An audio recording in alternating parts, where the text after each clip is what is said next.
Sir, एक हफ्ता पहले 7 अगस्त को आज के ही जुमातुल मुबारक के बाबरकत दिन मक्कातुल मुकरमा में पाकिस्तान, तुर्की और सऊदी अरब के दरमियान तारीखी मक्का मुश्तरका दिफाई मुआहदे पर दस्तखत हुए थे। आपके ख्याल में इस मुआहदे की ज़रूरत क्यों महसूस की गई है और कितने इसके दूरस्थ असरात हों? Thank you very much Uzair, आपको भी जन्नत को भी बहुत आज़ादी का ये दिन मुबारक, दिस 79th। और आई थिंक ये नए पाकिस्तान की, मैं तो इसको कहूँगा कि पहला आज़ादी का जश्न हम मना रहे हैं। नया पाकिस्तान जब मैं कहता हूँ कि ये वो पाकिस्तान है जो मार्का हक के बाद वजूद में आया। हुँ। और इस नए पाकिस्तान को आज अल्हम्दुलिल्लाह ये जो आपने सवाल भी किया है, इसका ताल्लुक भी इस नए पाकिस्तान से है। उस रिजिलियंस से है जो पाकिस्तान की आवाम ने शो की, उस डिफाइंस से है जो हुसैनियत का मुजाहरा पाकिस्तान की आवाम और अफवाज ने किया, उस पोटेंशियल और उस ताकत से है जिससे आपने दुश्मन को, जो आपके लिए एग्जिस्टेंशियल थ्रेट है, उसको शिकस्त दी। अब इस नए पाकिस्तान का जो दुनिया है उसके साथ जुड़ रही है जी। आज अल्हम्दुलिल्लाह इसकी इंपॉर्टेंस इस तरह है कि जो आपको आइसोलेट करना चाहते थे, जो आपको इर्रेलेवेंट समझते थे और करना चाह रहे थे पूरी दुनिया के अंदर, उनको ये बहुत अच्छा जवाब दुनिया ने खुद दे दिया कि पाकिस्तान मिडिल पावर में एक ऐसा मुल्क है जो न सिर्फ अपनी रीजन को बल्कि little beyond beyond the reason capacity रखता है अपनी स्टेबिलिटी प्रोवाइड करने के लिए। सो एक नेट स्टेबिलिटी प्रोवाइडर के तौर पर पाकिस्तान सामने आया है। जो हमारी मीडिएशन भी हो रही है जी। ईरान और यूएस के दरमियान, ये भी वो पाकिस्तान की, ये वो पावर है पाकिस्तान की in diplomacy, in politics and in military domain खास तौर पे, क्योंकि ये नोशन ऑफ विक्ट्री जो मिलिट्री से आपने लिखा था वहां से क्राफ्ट हुआ है। तुर्की और सऊदी अरेबिया हमारे स्ट्रेटेजिक पार्टनर्स हैं, बहुत पुराने पार्टनर्स हैं। पाकिस्तान की लीवरेज है with friendship with America, leverage है विद ईरान, और सबसे बड़ी लीवरेज है विद चाइना। अब ये सारे वो अवामिल हैं जो पाकिस्तान को एक हब होता है ना, जैसे एक टायर होता है साइकिल का, तो हब के साथ स्पोक्स लगी होती है। जी। तो हब में पाकिस्तान और उसकी स्पोक्स जो हैं वो बाकी रीजनल कंट्रीज को जोड़ के एक स्टेबिलिटी और सिक्योरिटी की तरफ ले जा सकती है। और इसलिए पाकिस्तान के इस रोल से लोग मुतरफ हो रहे हैं, और इस रोल की वजह से सबसे इंपॉर्टेंट जो फायदा होगा कि न सिर्फ मिलिट्री डोमेन में बल्कि इकोनॉमिक डोमेन्स में, पॉलिटिक्स की डोमेन में और डिप्लोमेसी की डोमेन में आप देखिएगा, और ख़ास तौर पे जो अवाम है पाकिस्तान की, वो बेनिफिट करेगी इस मुआहदे के साथ। सो दिस इज़, इसकी इंटरनल और एक्सटर्नल एक इम्पॉर्टेंस है जो ये रोल मुआहदा प्ले करेगा जी आगे चल के। अच्छा सर, ये कहिएगा कि ईरान और अमेरिका के दरमियान होने वाली हालिया जंग में हमने देखा कि ईरान ने जिस तरह अमेरिका की अस्करी कमज़ोरियों को वाज़े किया, आपको लगता है कि अमेरिका का खलीज से अड्डे ख़त्म होने का जो वक्त है वो करीब आ गया है और इससे सिक्योरिटी खला को पुर किया जा रहा है? Million dollar question. मैं आई डोंट थिंक सो कि इतना जल्दी अमेरिका का जो असर है वो ख़त्म हो जाएगा। यस, स्ट्रेटेजिक ऑटोनॉमी की थॉट जो है वो पाई जा रही है। कंट्रीज जो हैं वो जो सिक्योरिटी आर्किटेक्चर था जो अमेरिका ने प्रोवाइड करना था, वो उस तरीके से प्रोवाइड नहीं कर सका। लेकिन उसके अवामिल ये नहीं है जो आम तौर पर हम समझ लेते हैं कि अमेरिका की कैपेबिलिटी नहीं है, कैपेसिटी नहीं है प्रोटेक्ट करने की। सबसे बड़ा जो सवाल यहाँ पे पैदा होता है कि अमेरिका का और इजराइल का जो रिलेशनशिप है, दैट इज़ इम्पोर्टेंट। यहाँ पे अब अरब वर्ल्ड में अपनी सेफ्टी सिक्योरिटी से ज़्यादा जो कंसर्न क्रिएट हो गया वो ये है कि अमेरिका क्या अपनी इजराइल को कंट्रोल कर भी सकता है या नहीं कर सकता, करना चाहता भी है या नहीं चाहता, और क्या इजराइल उसकी सुनने को तैयार है या नहीं तैयार है। तो वो जो इजराइल और यूएस का रिलेशनशिप है, देखिए ना, आप इधर स्टेबिलिटी लाना चाहते हैं, नो वॉर करना चाहते हैं, आप बोर्ड ऑफ पीस बनाता है अमेरिका, इजराइल उसमें से निकल जाता है। आप एक लेबनान के ऊपर एक मैकेनिज्म इस्टेब्लिश करते हैं, इजराइल कहता है जी मैं लेबनान को नहीं छोड़ूंगा, मैं निकलूंगा नहीं।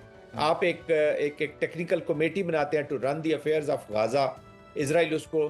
तो ये बहुत बड़ा सवाल है। अब इस वजह से अरब वर्ल्ड में फिर कंसर्न्स क्रिएट हो रहे हैं। फिर आपको याद होगा कुछ अर्सा पहले कतर के बीच में हमास की लीडरशिप को टारगेट करने की कोशिश की गई थी इजराइल की तरफ से, which was huge embarrassment.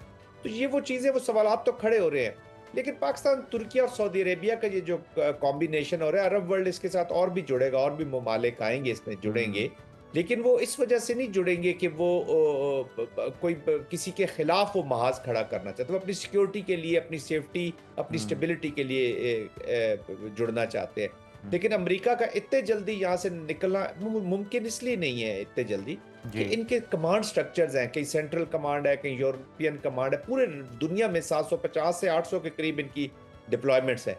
But slowly and gradually जिस आर्किटेक्चर को इस्टेब्लिश करना चाह रहा था अमेरिका और इजराइल मिलके, और पॉलिटिकल प्रॉन्ग अब्राहम अकॉर्ड का था, वो अब आगे उस तरीके से चलता हुआ नजर नहीं आ रहा जिस तरीके से पहले मूव फॉरवर्ड कर रहा था। बिल्कुल सही, बिल्कुल सही। जाहिद साहब, अगर हम देखें तो पाकिस्तान की जो फौजी कुव्वत है, मिसाइल टेक्नोलॉजी है, सऊदी अरब की माली ताकत है, फिर अमेरिका से ख़रीदा गया असलहा भी बड़ी तादाद में सऊदी अरब के पास मौजूद है, तुर्की की ड्रोन्स टेक्नोलॉजी को पूरी दुनिया में तस्लीम किया जाता है। इस मुआहदे से अब रुकन ममालिक को किस तरह से फ़ायदा मिलता हुआ देख रहे हैं? देखिए, already Uzair, we have hit the ground and we are running. Already एक मिनिस्ट्रियल कॉपरेशन की एक सेटअप काउंसिल इस्टेब्लिश की जा रही है, और प्रॉब्लली कुछ हो भी गया है। जो टर्की के डिफेंस मिनिस्टर, उसने इसके ऊपर थोड़ी सी रोशनी भी डाली है, तो जिसमें डिफेंस मिनिस्टर और फॉरेन मिनिस्टर का फोरम्स होगा, मिलिट्री टू मिलिट्री कॉपरेशन होनी है, जॉइंट एक्सरसाइजेज होनी है, जॉइंट वेपन डेवलपमेंट की भी बात हो रही है डिफरेंट कैटेगरीज के अंदर, वो जॉइंट होनी है। उसके बाद जॉइंट एक्सरसाइजेज और ट्रेनिंग, और उसके बाद फिर इंटेलिजेंस के अंदर जाना है। तो already these mechanisms are being discussed. वरना देखे ना, कई लोग कमेंट्री कर रहे हैं, एनालिसिस कर रहे हैं कि बल्कि कागजों की हद तक ठीक है, अपने अपने हैं, लेकिन I think this time the leadership is very clear कि this is happening on ground. और जब ये चीजें ऑन ग्राउंड होंगी, कॉन्फिडेंस बढ़ेगा रीजन के अंदर, तो आप देखेंगे कि और भी ममालिक इसके साथ जुड़ना शुरू हो जाएंगे। सो तो already we are moving forward. Navy की एक, आपको पता है, सऊदी अरेबिया जो लीड कर रहा है एक टास्क फोर्स को इस्टेब्लिश किया उन्होंने रेड सी और मेडिटेरेनियन के इश्यूज को देखने के लिए।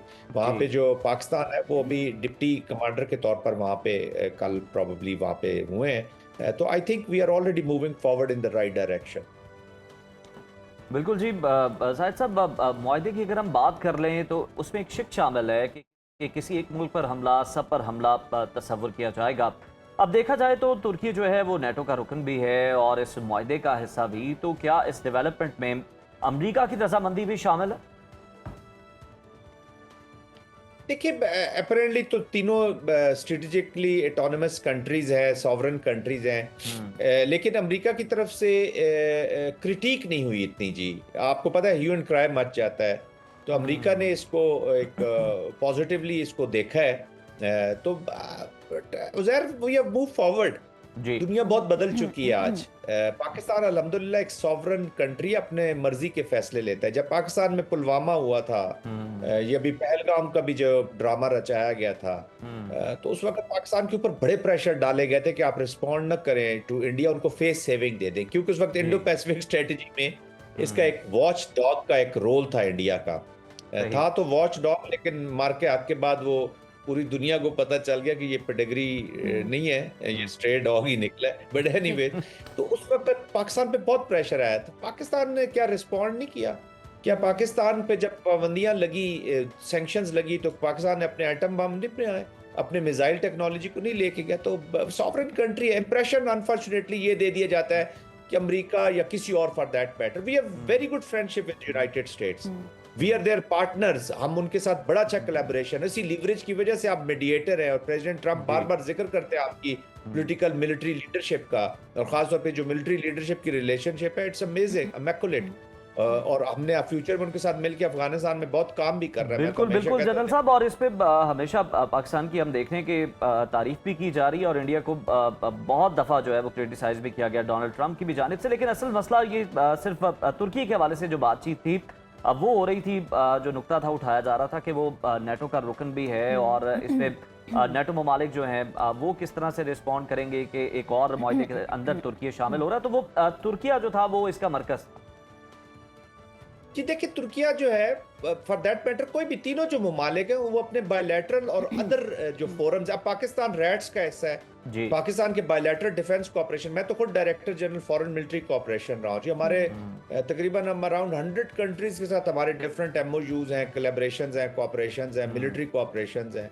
बड़े स्टेडियम। अब जो सऊदी अरेबिया के साथ हमारा मुआहदा था ये 1982 से था, कतर के साथ हम करते हैं, बहरीन के साथ हम करते हैं, इजिप्ट के साथ हमारे फोरम्स हैं। तो बायलैटरल और अदर जो फोरम्स हैं उसके बीच में भी अगर है तो वो बाइंडिंग नहीं है कि आप किसी और फोरम में नहीं जा जी। सकते। आप तो अपनी स्ट्रेटेजिक ऑटोनॉमी और अपनी प्रोटेक्शन सॉवरेनिटी के लिए किसी जगह पे भी जा सकते हैं, तो कोई बाइंडिंग नहीं है। ठीक। वो उसका भी हिस्सा रहेगा। ऑफ कोर्स नेटो कंट्रीज अगर उसको रिस्पेक्ट करेंगी, अगर ऐसी चीज कोई टर्किया के ऊपर होती है तो वो रिस्पॉन्ड करेंगी उसके साथ मिलके, जो आर्टिकल 5 है नेटो का उसके तहत। एंड सेकेंडली जो ये वाला मुआहदा है इसके मुताबिक सऊदी अरेबिया और पाकिस्तान भी टर्की के साथ खड़े होंगे इंशाल्लाह। आप देखेंगे तो it doesn't make any difference. वो कोई किसी के खिलाफ, असल चीज जो मैसेज हमने भेजना है ना और बताना है, विच इज रियलिटी आल्सो, कि this is not against anyone, this is pro peace and pro stability, that's it. बिल्कुल। अच्छा सर, चूंकि आज जश्न आज़ादी है और हम इससे पहले भी डिस्कस कर रहे थे कि हम बचपन में ये दिन कैसे मनाते थे, तो यही सवाल सर मैं आपसे पूछना चाहूँगी कि आप अपने बचपन में जश्न आज़ादी किस तरह से मनाते थे, क्या करते थे, कितने एक्साइटेड होते थे? जी बहुत एक्साइटेड जी। सबसे पहला काम तो करते थे कि उस वक्त वो जरा एंटेनास टीवी के होते थे, उसको टेरेस्ट्रियल क्या वो एंटेना होता, तो उसी की जो पाइप था छत के ऊपर, तो पहली खुशी ये होती थी कि उस पर हमने झंडा जाके लगाना है जी। और छतों पर ज्यादा टाइम गुजारते थे, और फिर साइकिल्स लेके दोस्त हम सारे फ्लैग्स लेके स्टिकर्स भी लगाया करते थे। तो एक डिफरेंट जोश होता था जी जश्न आज़ादी का। और मेरे ख्याल में ज़ियाउल हक साहब का टाइम था 1985 ऑनवर्ड, हमने देखा कि पाकिस्तान में जश्न आज़ादी को एक सेलिब्रेशंस को बहुत बूस्ट लगा था जी 80s, मिड 80s में। पहले इतना एक्टिविटीज़ नहीं होती, लेकिन मिड 80s में इस 14 अगस्त को ईदों की तरह एक कलरफुल तरीके से, और जिस तरह कल इस्लामाबाद में तो it was a huge day, कल जिस तरीके से मनाया गया, तो वो बचपन की वो यादें, वो झंडे, वो हमेशा याद रहते हैं। सर उस टाइम पर बाजे होते थे जो आजकल आप देख रहे हैं? बाजे बाजे होते थे, और उन बाजों की वजह से ही हमारी जो ग्रैंड मदर थी वो हमें बहुत डांटने से ज्यादा जरा आगे उस वक्त जरा फिजिकल हैंडलिंग भी हमारी बहुत होती थी डिसिप्लिन में रखने के। तो उनके जब कान में बजाते थे तो उसके बाद फिर आप अंदाजा लगा सकते हैं हमारे जो कान अच्छा सुनते हैं ना, वो जब ग्रैंड मदर ने जो खींचे थे ना बचपन में, उसकी वजह से जरा दिल वो बड़ों की बातें भी और गुस्से वाली बातें बड़े अच्छे तरीके से सुन के डिसिप्लिन आ जाता था। तो बिल्कुल जी बाजे होते थे, सेलिब्रेशंस होती थी, एक अब भी होती हैं, बट उस वक्त का जरा वो यादें डिफरेंट होती हैं। And whole day we would spend outside, या छतों के ऊपर झंडे लगाते, गाड़ियों को झंडे लगाते थे, स्टिकर्स लगाते थे, तो ग्रेट सेलिब्रेशंस। बिल्कुल जी जाहिद साहब, और बचपन से ज़रा थोड़ा सा आगे चलते हैं सर। फिर सर्विस के दौरान जो है वो कौन कौन सी तकरीबात जो हैं ख़ास तौर पर इस दिन के हवाले से, किस तरह से जवान किस तरह से इसको सेलिब्रेट करते थे और करते हैं? और यकीनन आपने भी आज बहुत सारी तकरीबात जो हैं वहाँ पर जाना होगा, मसरूफियात आपकी होंगी यौम आज़ादी के हवाले से। जी बिल्कुल ज़ैर, हम तो फौज में जो 14 अगस्त है वो पूरा एक रूटीन डे उसको कोरियोग्राफ किया जाता है। सुबह जो दिन का आगाज़ है वो तमाम जो मिलिट्री की यूनिट्स होती हैं उनके बीच में सुबह कुरान खानी से शुरू हो जाते हैं जी, अर्ली मॉर्निंग फजर की नमाज के बाद। और उसके बाद फिर जो फ्लैग होस्टिंग होती है, फिर वहाँ पे प्रेसिडेंट का और चीफ ऑफ आर्मी स्टाफ का जो मैसेज आया होता है वो पढ़ के तमाम जवानों को सुनाया जाता है फ्लैग होस्टिंग के बाद। और फिर दिन को जी एक सबसे बड़ी हमारी जो फौज की सेलिब्रेशन है वो उस दिन का बड़ा खाना होता है, जहाँ पे तमाम ऑफिसर्स जवान सब मिल के एक ही जगह पे बैठ के वो अपना खाना खाते हैं, लंच। और इवनिंग्स में कई दफ़ा कोई कंपटीशंस होते हैं, कोई मैचेस हो जाते हैं, या फिर रात को एक वैरायटी प्रोग्राम कह लें आप उसका, बट वो मखसूस होता है उस पाकिस्तानियत के थीम को मद्देनज़र रख के। तो whole day is very busy. आज यहाँ इस्लामाबाद में भी हम रात को एक तकरीब में थे जो नई यादगार तैयार हुई है मार्के हक के बाद, वहाँ पर it was a huge celebration. President थे, प्राइम मिनिस्टर थे, फील्ड मार्शल थे, बहुत से लोग आए थे, और सबसे इम्पोर्टेंट जो हमारे शोहदा के एनओकेज नेक्स्ट ऑफ किन्स आए हुए थे जी।